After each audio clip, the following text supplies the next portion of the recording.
So in this video, you'll learn how to change the icons of your Samsung Galaxy A56.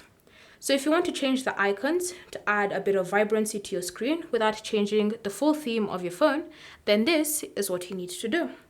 Start by opening the Settings app, and then you want to navigate to Themes so that you can open the Galaxy Theme Store. Once you're here, you want to tap on the section Icons, and then you should see different icon themes that you can apply onto your phone. So select the theme that thinks you would suit your phone, and once you tap on it, you can see a preview of how it would look like. If you don't like the preview, you can just tap on the back button and select a different icon theme that you would prefer to use. And then once you've selected it, simply tap on download. And then once it's been downloaded, tap on apply to apply it onto your phone. Wait a few seconds and then you'll be redirected back to your home screen, and you can see your brand new themes have successfully been applied onto your icons.